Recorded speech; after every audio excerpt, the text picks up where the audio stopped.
Hi Forex traders, so welcome back. This is Carrie's Trading Institute and this is the weekend commentary for the dollar and foreign currencies. And the first thing we'd like to do as usual is that we'd like to study what's going to unfold on the fundamental basics. We just go to forexfactory.com and we are studying the calendar of events for the upcoming week. We are paying attention to high and medium impact news events, and as well, in the absence of this, it will indicate a low volatility week or a low volatility day once you do not have any of these high or medium impact news. So just know that that week or that day is going to be a low volatility day, so you have to lower your expectations during the trading day of the week. Okay, so you can see that on Monday we have a high impact news unfolding on the GBP around 4 p.m.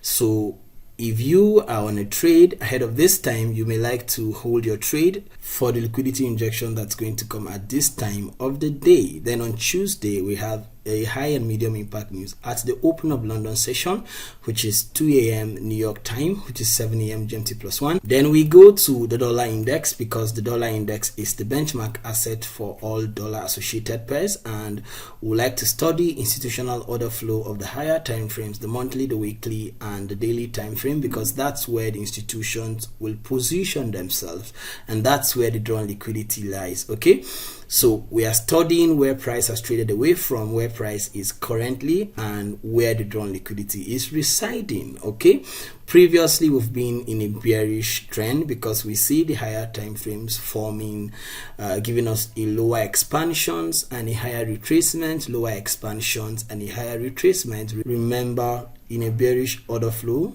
bearish order blocks will resist price movement to the downside, and likewise in a bullish order flow, bullish order blocks will support price to the upside. Okay, so you can see that after every expansion we see that retracement into the bearish order block with the fair value gap right here.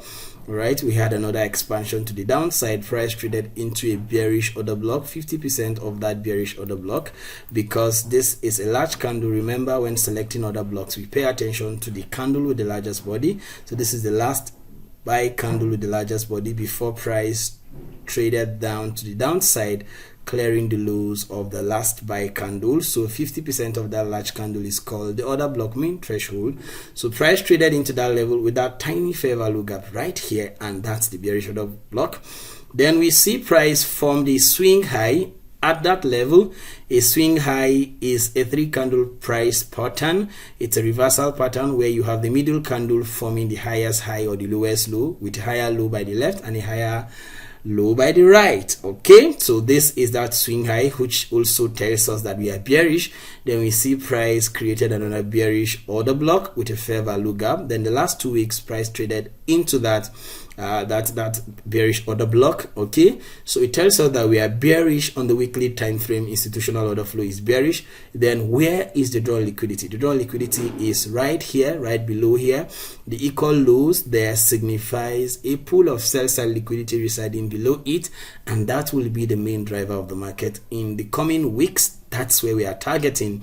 And if you pay attention, you would see that there is also a buy side imbalance, sell side inefficiency residing right below there, that tiny fair value gap. All right, and I see price trading into that level. This is also coinciding with the seasonal tendency for the dollar. Currently we have a bearish tendency for the dollar on seasonal tendency, a price data of the last 15 years. All right, so it tells us that we should anticipate bearishness on the dollar. Okay, so that means foreign currencies should start to go up to the buy side to clear buy side liquidity pools, to trade into buy side inefficiencies. All right, then we've done that on the weekly time frame. We know where the drawn liquidity is. On the daily time frame, we are looking at structure. We want to see price forming lower lows, lower highs, price giving us a bearish break of structures. So you can see after price traded into that bearish order block of the weekly, we have a shift of market structure to the downside. Price traded into that mitigation block with a fair value gap, then give us another expansion to the downside. Then price traded into the bearish order block as well. All right, then we still see a new shift of market structure here All right, price took out the low, the candle has closed below it. We are expecting to see price trade into this internal range liquidity, that mitigation, that breaker block, sorry. Remember the difference between a breaker and mitigation. If you are yet to understand what the difference is, please take your time to watch the videos on the channel. They are very insightful, very educative. All right, you should learn from some of the videos, especially the one I taught on the 7 institutional reference points. You get to know the difference between a breaker block and a mitigation block. So this is a breaker block. We like to see price trade into that level. In their order of importance, the breaker block is the second PD array in their order of importance after the mitigation block. So we like to see price return into that breaker, bearish breaker, right? And possibly price should even create an imbalance of fair value gap. So we like to see price trade into that bearish breaker and start to take out the sell side liquidity pools residing below here. This is obviously a low resistance liquidity run. Price has formed 3 consecutive lows. The first, which is here, we have the second, and we have the third. This will be what retail traders will call diagonal liquidity, but we are seeing that as a liquidity pool. Okay, then you just go down to the 1 hour time frame, and on the 1 hour it's going to give you more insight. We are looking to position ourselves from an internal range into an external range. That's the model we are trading. We are executing entries from internal range and we are taking out external range liquidity pools. Okay, so you can see right here, price after taking out the buy side liquidity gave us a shift of structure to the downside. We like to see this guy trade into that range. Okay, when you use your Fibonacci to measure between the high and the low, we like to trade back above 50% of the range, which is going to be premium.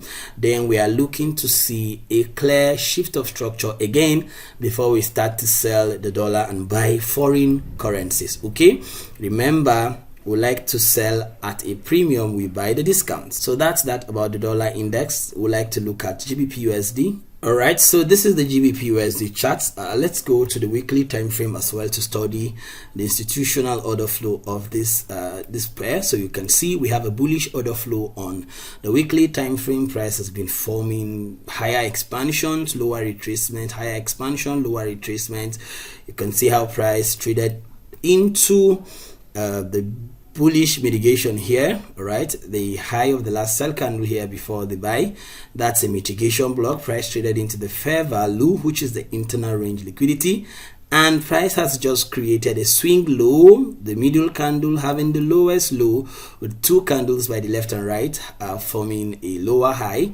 Okay, so that's what we have here. What's the real liquidity? The relative equal high here, and look at this, all of the inefficiencies here, and I can see a volume imbalance residing above here. That will be the drawn liquidity on the GBPUSD. Okay, that volume imbalance right here, it's a drawn liquidity. Then on the daily time frame, we are looking at structure. We are looking at how price should form higher highs and higher lows.